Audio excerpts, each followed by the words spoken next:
Saraswati group of education ના online લેક્ચરમાં આપ સૌ વિદ્યાર્થીનું હાર્દિક સ્વાગત છે। વિદ્યાર્થી મિત્ર, આપણે અગાઉ ચેપ્ટર નંબર 3 આયોજન વિશેની આપણે સમજૂતી મેળવી લીધી છે। હવે આ જ લેક્ચરની અંદર ચેપ્ટર નંબર 4 વ્યવસ્થા તંત્ર વિશેની આપણે સમજૂતી મેળવીશું। હવે ચેપ્ટરની શરૂઆત છે એટલે સ્વાભાવિક છે કે આપણને એ પણ ખ્યાલ હોવો જોઈએ કે આ ચેપ્ટરની અંદર કેટલા માર્ક્સનું બોર્ડની અંદરમાં પૂછાય છે। તો આ ચેપ્ટર ટોટલ 10 માર્કનું છે, એટલે તમારા માટે ઇમ્પોર્ટન્સ પણ ચેપ્ટર કહી શકાય છે, ઈઝી પણ છે। તો કઈ રીતે પૂછાય છે તો આપણે જોઈ લઈએ કે સેક્શન A જેમાં એક ક્વેશ્ચન પૂછાય છે, જેમાં VSQ છે, 1 માર્ક છે। એક ક્વેશ્ચન છે જેની અંદરમાં MCQ પણ પૂછાય છે, 1 માર્કનો પૂછાય છે। સેક્શન C 2 માર્કના ક્વેશ્ચન છે, એક ક્વેશ્ચન પૂછાય છે, 2 માર્ક। એન્ડ સેક્શન D જેમાં 3 માર્કના ક્વેશ્ચન 2 પૂછાય છે એટલે 6 માર્ક। 6 ને 2 8 9 અને 10 ટોટલ 10 માર્ક। હવે આ ચેપ્ટરની શરૂઆત કરીએ પહેલા આપણે આયોજન, આગલું જે ચેપ્ટર હતું એનું થોડુંક રીકેપ કરી દઈએ। આયોજન એટલે શું હતું મિત્રો?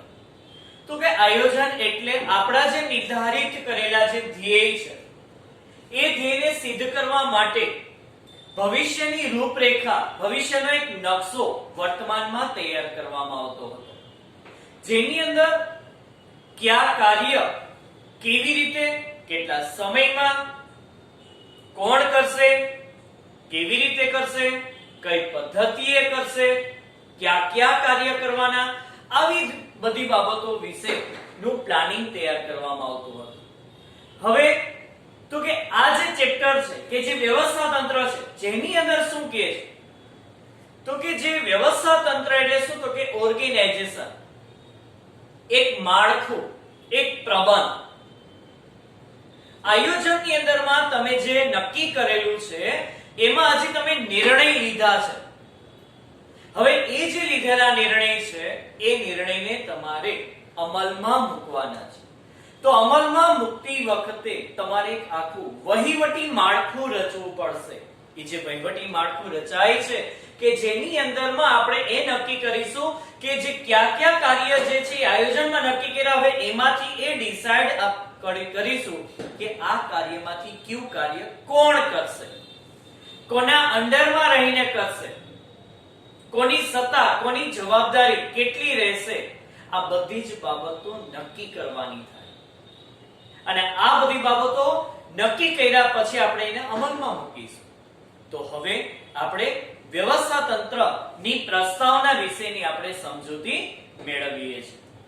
પ્રસ્તાવના આપણે જોઈએ છીએ બોર્ડ ઉપર ઓલરેડી મેં પોઈન્ટ્સ લખેલા છે। હવે શું કહે છે જો મિત્ર, આયોજન દ્વારા એકમના ધ્યેય સુનિશ્ચિત કરવામાં આવે છે। આપણે ત્રીજા ચેપ્ટરની અંદરમાં આયોજનની વિધિ વિશે અભ્યાસ કર્યો તો એમાં પહેલો જ પોઈન્ટ હતો હેતુ નિર્ધારણ। તમારી પાસે કંઈક કાર્ય કરવું છે તો એ કાર્ય કરવા માટેના હેતુ ઘણા બધા છે। જો હેતુ એક જ હોય તો સ્વાભાવિક છે હેતુ નક્કી ન કરવાના હોય, પણ તમારી પાસે ભવિષ્યની અંદર શું કરવું છે, કેવા કેવા કાર્ય કરવા છે, કઈ પદ્ધતિએ કરવા છે, તો તમારી પાસે હેતુ ઘણા બધા છે। તો આયોજનની અંદર હજી આપણે હેતુ નિશ્ચિત કરીશું, મીન્સ કે નક્કી કરીશું। તો આમાં પહેલો જ પોઈન્ટ કીધો કે આયોજન દ્વારા તો પહેલા સૌપ્રથમ ધંધાકીય એકમના ધ્યેય સુનિશ્ચિત થાય છે। સંચાલનની સફળતાનો આધાર માત્ર ને માત્ર આયોજન ઉપર જ નથી। આપણે ઘણી વખત કહેતા હોઈએ છીએ મિત્ર કે સર મારે મારા ગોલ સિદ્ધ કરવા છે, મેં મારું પ્લાનિંગ કરી લીધું છે એટલે મારા ગોલ સિદ્ધ થઈ જશે। તો શું તમારા જે ગોલ છે એ ગોલની સફળતા માત્ર ને માત્ર તમારા કરેલા પ્લાનિંગ ઉપર જ છે? ના મિત્ર, ખાલી પ્લાનિંગ કરવાથી આપણે હેતુ સિદ્ધ નથી થઈ શકતા। આપણા જે હેતુ છે એ હેતુને આપણે સિદ્ધ કરવા માટે એને અસરકારક રીતે એને અમલમાં મૂકવું પડે। તો અહીંયા કીધું છે કે માત્ર આયોજન ઉપર જ નથી, આયોજનના અસરકારક અમલ પર રહેલો છે. આપણે જે પ્લાનિંગ બનાવ્યું છે એ પ્લાનિંગનું જે આપણે અમલમાં મૂકીએ છીએ એ અમલ ઉપર આધારિત કરે છે. ઘણી વખત આપણે મિત્ર પ્લાનિંગ ધી બેસ્ટ બનાવેલું હોય આપણા ધ્યેયને સિદ્ધ કરવા માટે, નિષ્ણાત વ્યક્તિને બોલાવીને એનું મસ્ત પ્લાનિંગ બનાવ્યું છે, પણ જ્યારે પ્લાનિંગને અમલમાં મૂકતી વખતે જે નિર્ણય લેવાના હતા એ નિર્ણયની અંદરમાં ક્યાંક આપણાથી કચાશ રહી ગઈ છે, ત્યારે તમારું જે ધી બેસ્ટ બનાવેલું જે પ્લાનિંગ છે ને એ પ્લાનિંગ પણ તમારું નિષ્ફળ જવાનું. શું કામ? કારણ કે એને અમલમાં મૂકતી વખતે અમુક પરિબળો તમે ધ્યાનમાં લીધા નથી. એટલા જ માટે માત્ર ને માત્ર આપણા ધ્યેયની સિદ્ધિ પ્લાનિંગ ઉપર જ નથી, એને અસરકારક રીતે અમલમાં મૂકવામાં જે આવે એ ના ઉપર આધારિત રાખે છે. ત્રીજો પોઈન્ટ એ છે કે આયોજનનો અસરકારક અમલની વાત તો અહીંયા કરી, તો આયોજનના અસરકારક અમલ અને ધ્યેય સિદ્ધિ માટે શેની રચના કરવી પડે છે મિત્ર? વહીવટી માળખાની રચના કરવી પડે છે. અને વહીવટી માળખું એટલે શું? તો કે આપણા એકમની અંદર કોણ ઉપરી અધિકારી છે, કોણ એના નીચેના હેડ છે, કોણ એના નીચેના વિભાગીય અધિકારી છે, કોણ એના નીચે સુપરવાઇઝર છે, આ બધું આખું એક ડિસાઈડ કરવામાં આવે, આ એક માળખું રચવામાં આવે, જેથી આપણે ખબર પડે કે ધંધાકીય એકમની અંદર હુકમ કોણ આપે છે અને હુકમનો કોણ અમલ કરે છે. જો આ નિર્ણય લેતી વખતે તમારાથી જો કોઈ ખોટા ડિસિઝન, ખોટા કોઈ નિર્ણય લેવાઈ જાય તો તમારું આયોજન નિષ્ફળ નીવડે છે. એટલે આયોજનની સીધી વ્યવસ્થા તંત્રના જે અમલમાં મૂકવામાં આવેલું જે માળખું છે એના ઉપર આધાર રાખે છે. એટલે આયોજનમાં નિર્ણય તો લીધા, હવે ધી બેસ્ટ શ્રેષ્ઠ નિર્ણય તમારે વ્યવસ્થા તંત્રની અંદરમાં પણ લેવા પડશે. અહીંયા તમને કીધું છે વ્યવસ્થા તંત્ર એટલે શું? સિમ્પલ વ્યાખ્યા થઈ જાય છે કે આયોજનના અસરકારક અમલ માટે અને ધ્યેયની સિદ્ધિ માટે જે માળખાની રચના કરીએ છે, ધેટ મીન્સ ઓર્ગેનાઇઝેશન, એટલે કે વ્યવસ્થા તંત્ર અથવા માળખું અથવા પ્રબંધ. બીજું કે છે જ્યારે સમાન ધ્યેયની સિદ્ધિ અર્થે, સમાન ધ્યેયની સિદ્ધિ અર્થે એટલે આપણો ધ્યેય જે નક્કી કરવામાં આવેલું છે ને બધા વ્યક્તિઓ જ્યારે સિદ્ધ કરવા માટે એકત્રિત થયેલા હોય ને ત્યારે બધાનો હેતુ એક જ હોવો જોઈએ. એટલે કીધું સમાન ધ્યેયની સિદ્ધિ માટે જ્યાં બે અથવા બે થી વધુ વ્યક્તિઓ એકત્રિત થયેલી હોય ત્યાં શેની જરૂર પડે છે? વ્યવસ્થા તંત્રની જરૂર પડે છે. મિત્ર, આપણે ક્વેશ્ચન પરીક્ષાની અંદરમાં VSQ માં પૂછાય કે વ્યવસ્થા તંત્રની જરૂર શા માટે પડે છે? શું કામ વ્યવસ્થા તંત્ર, આવડું મોટું ઓર્ગેનાઇઝેશન શું કામ રચવું પડે છે? એટલા માટે કે જ્યાં ધ્યેયની સિદ્ધિ માટે બે અથવા બે થી વધુ વ્યક્તિઓ ભેગા થયેલા હોય, ઘણા બધા વ્યક્તિઓ ભેગા થયેલા છે તો સ્વાભાવિક છે ઘણા બધા વ્યક્તિઓ ભેગા થયેલા હોય ને ત્યારે દરેકના કામ નિશ્ચિત હોવા જોઈએ, કારણ કે બધા વ્યક્તિઓનો હેતુ તો પાછો એક જ છે. તો દરેક વ્યક્તિઓ વચ્ચે યોગ્ય કાર્યની વહેંચણી કરવી જોઈએ, દરેક વ્યક્તિને યોગ્ય સત્તાને જવાબદારીની સોંપણી થવી જોઈએ, કારણ કે ઘણા બધા વ્યક્તિઓ છે.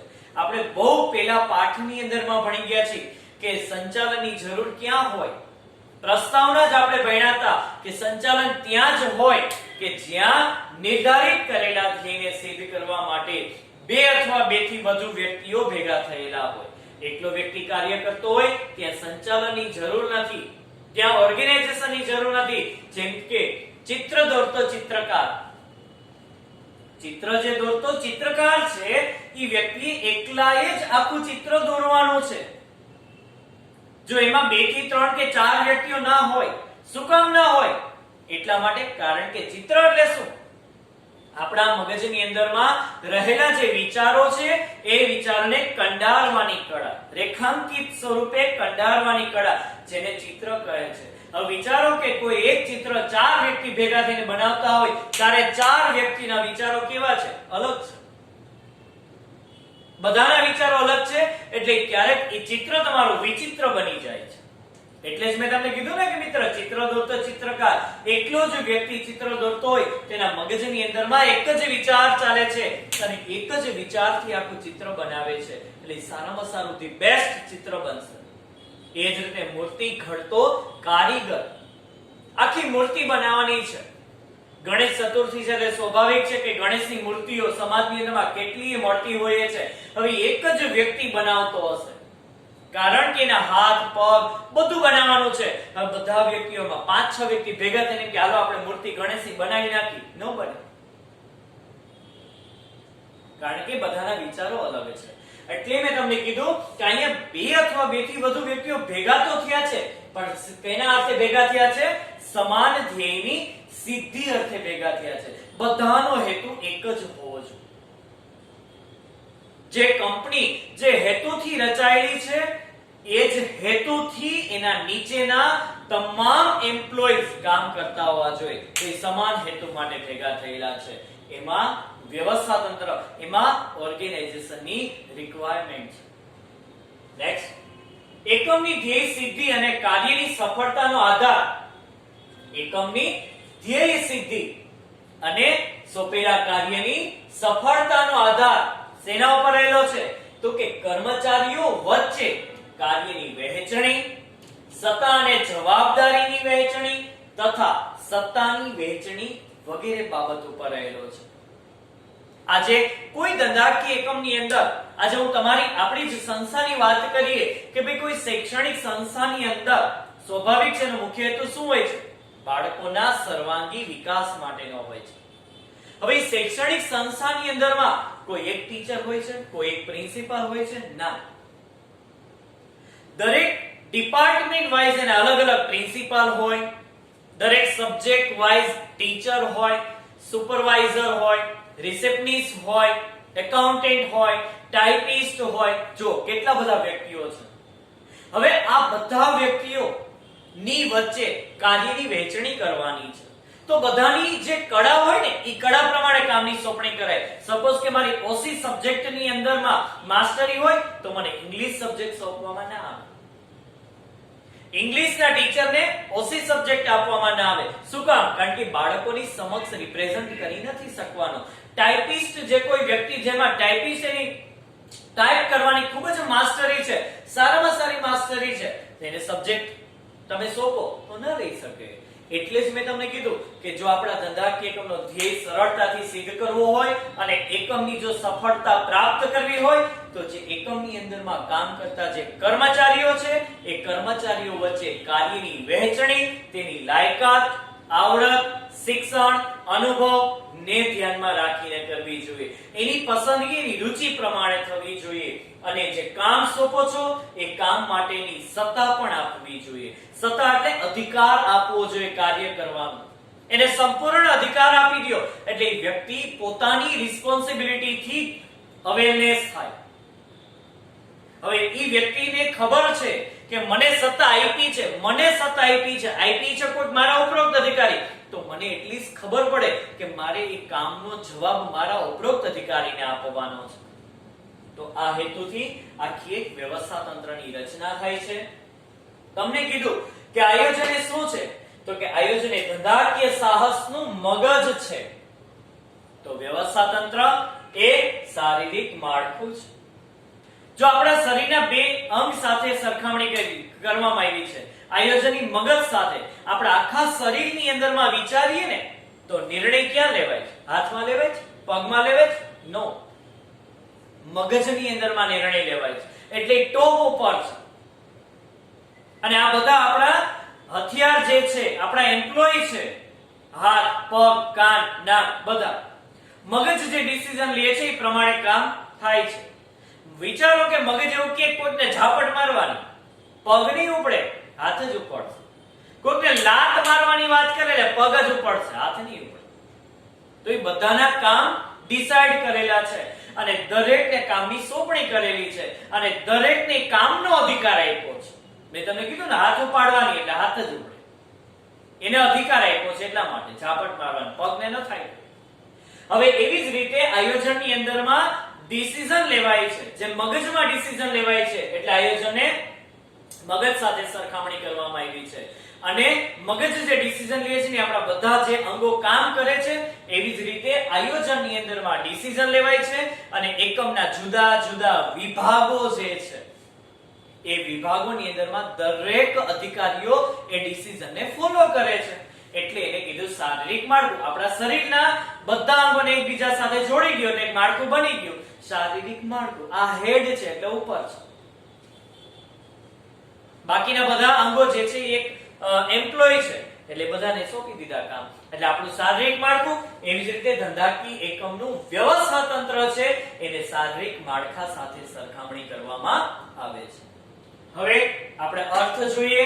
હમણાં જ આપણે આમ તો જોઈ ગયા છીએ સમાન હેતુની સિદ્ધિ અર્થે, સમાન હેતુની સિદ્ધિ અર્થે થયેલી પ્રવૃત્તિઓને, જે પ્રવૃત્તિ કરવાની છે એ પ્રવૃત્તિઓ વ્યક્તિઓ વચ્ચે, એટલે વ્યક્તિઓ કીધા એક નહીં બે અથવા બે થી વધુ વ્યક્તિઓ વચ્ચે શું સોંપવાની છે? સત્તા અને જવાબદારી. દરેક વ્યક્તિને સત્તા અને જવાબદારીની સોંપણી કરવી એટલે આપમેળે વ્યવસ્થા તંત્રનું માળખું રચાય છે. કોણ કોને જવાબદાર છે એ નક્કી થઈ જાય. દાખલા તરીકે આપણે જો ત્રિકોણાકાર વાળી આકૃતિ જોઈતી મિત્ર, તો જો અહીંયા આ જે વ્યક્તિઓ છે એ ડિસિઝન લે, પછી ડિસિઝન ક્યાં આપે? મધ્ય સપાટી આપે. મધ્ય સપાટી કોને આપે? નિમ્ન સપાટીને આપે. તો નિમ્ન સપાટી કોને જવાબદાર થાય? એને કોને જવાબ આપવાનો હોય? મધ્ય સપાટીને જવાબ આપવાનો હોય. મધ્ય સપાટી કોને જવાબ આપે? ઉચ્ચ સપાટી. આ થયું તમારું વ્યવસ્થા તંત્ર, આ થયું તમારું માળખું. દરેકની આકૃતિ આવશે પછીના લેક્ચર્સની અંદરમાં આપણે સમજતા જશું. હવે વ્યાખ્યા આપી. વ્યાખ્યા કોણ આપી મિત્ર? ચેસ્ટર્ડ બર્નાર્ડ. ચેસ્ટર્ડ બર્નાર્ડ જે છે એ અવૈધિક વ્યવસ્થા તંત્રના રચયિતા છે. અવૈધિક વ્યવસ્થા તંત્ર એટલે શું? જ્યારે આ પાઠની અંદરમાં પ્રશ્ન આવશે ત્યારે આપણે ડિટેલ્સમાં ચર્ચા કરીશું. ચેસ્ટર્ડ બર્નાર્ડે વ્યાખ્યા આપી છે કે બે અથવા બે થી વધુ વ્યક્તિઓ વચ્ચે, જો અહીંયા તમે ચોખ્ખું કીધું બે અથવા બે થી વધુ વ્યક્તિઓ વચ્ચે શું હોવું જોઈએ? સહકાર. સ્વાભાવિક જ છે, બે અથવા બે થી વધુ વ્યક્તિઓ હોય ને એટલે અંદરોઅંદર ભાઈચારાની ભાવના હોવી અનિવાર્ય છે, જૂથ ભાવના હોવી અનિવાર્ય છે. જો ના હોય તો અંદરોઅંદર ઝઘડા થાય, મતભેદ થાય, ઈર્ષા થાય, અદેખાઈ થાય. એટલે સહકાર દ્વારા થતી પ્રવૃત્તિ એના ક્યારે થાય? તો કે જ્યારે બધા વ્યક્તિઓને વ્યવસ્થિત રીતે કાર્યની શું કરવામાં આવી હોય? વહેંચણી, સોંપણી.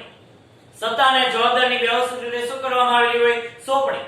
એટલે અંદરોઅંદર ક્યાંય ઝઘડા ન થાય, ક્યાંય કોઈ જાતના મતભેદ ન થાય, બધા એક સાથે ભેગા મળી અને આપણા હેતુને શું કરવા થશે?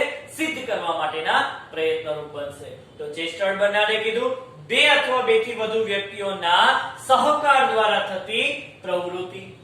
ઓકે. લુઈસ એલન, બીજી વ્યક્તિ આવે છે લુઈસ એલન. એને શું કીધું? જો એને એવું કીધું કે વ્યવસ્થા તંત્ર એ એક પ્રક્રિયા છે. પ્રક્રિયા એટલે તબક્કાવાર ચાલતી ક્રમિક ક્રિયા. આનો અર્થ શું થાય? તો કે તબક્કાવાર થતી ક્રમિક ક્રિયા. કોઈ પણ કાર્ય કરવું હોય તો એના સ્ટેપ હોય. તો જ્યારે તમારે વ્યવસ્થા તંત્ર રચવું હોય ને ત્યારે એના 7 થી 8 પોઈન્ટ છે, ત્યારે તમારું આખું એક વ્યવસ્થા તંત્ર રચાય. થર્ડ અથવા ફોર્થ ક્વેશ્ચન આપણે એ જ ભણવાનો છે, વ્યવસ્થા તંત્રની પ્રક્રિયા, પ્રોસેસ. એમ નામ નહીં ગાલમ બે કે વ્યવસ્થા તંત્ર બની ગયું, એમ ના હોય. એના સ્ટેપ હોય. પહેલા હેતુ નક્કી કરવો પડે, કાર્ય નક્કી કરવા પડે, વિભાગ નક્કી કરવા પડે, ઘણું બધું હોય. તો વ્યવસ્થા તંત્ર એક પ્રક્રિયા છે કે જેમાં સૌપ્રથમ શું કરવામાં આવે? હેતુ નક્કી કરી એને શું કરવાનો છે? સિદ્ધ કરવા માટે. કોઈ પણ હેતુ નક્કી કરીએ શેના માટે નક્કી કરીએ છીએ? એ હેતુને સિદ્ધિ માટે. લોકો વધુમાં વધુ અસરકારક રીતે કાર્ય કરી શકે. લોકો, ઘણા બધા વ્યક્તિઓ ભેગા થવાના છે, તો બધા વ્યક્તિઓ સારી રીતે, અસરકારક રીતે, શ્રેષ્ઠ રીતે કાર્ય કરી શકે એ હેતુથી. આપણે હેતુ શું છે? કે બધા વ્યક્તિઓ એકદમ વ્યવસ્થિત કાર્ય કરી શકે. એ હેતુથી જો અહીં કીધું પેલું કાર્યની સ્પષ્ટતા કરવી. દરેક વ્યક્તિઓની કાર્યની સ્પષ્ટતા કરવી. કોઈ પણ કંપની લઈ લો, કંપનીમાં જેટલા એમ્પ્લોય કામ કરતા હશે દરેકની કંઈક પોસ્ટ હશે હોય. તમે એવું વિચારો કે આપણી સરસ્વતી જે સ્કૂલ છે બરાબર. તો એ સરસ્વતી સ્કૂલની અંદરના જેટલા મેમ્બર્સ તમને દેખાય છે બધા મેમ્બરની કોઈ કંઈક રિસ્પોન્સિબિલિટી છે તમને ખ્યાલ જ છે. દરેકના કાર્ય સ્પષ્ટ છે. તેનું વર્ગીકરણ કરી નાખ્યું. વર્ગીકરણ કાર્ય ડિવાઈડ કરી દીધા. કાર્ય ડિવાઈડ કરવાને રિસેપ્શનિસ્ટ ને લગતું કાર્ય, રિસેપ્શન ને લગતું જે કઈ કાર્ય હોય રિસેપ્શનિસ્ટ માં આપી દીધું. હેડ લેવલના કાર્ય હોય એચઓડી ને આપી દીધા. પ્રિન્સિપલ લેવલના કાર્ય હોય પ્રિન્સિપલ ને આપી દીધા. ક્લર્ક ને રિલેટેડ કામ હોય ક્લર્ક ને આપી દીધા. ટીચર્સ રિલેટેડ હોય ટીચર્સ ને આપી દીધા. ડન છે બધાય કામ? ઓકે. કાર્યનું વર્ગીકરણ કર્યું. કાર્યનું વર્ગીકરણ કરી અને દરેકને શું આપી દીધી? જવાબદારી. કામ સોંપી દીધું, હાલો કરવા માંડો. કામ આપ્યું. હજી કામ આપ્યા પછી સત્તા આપવી.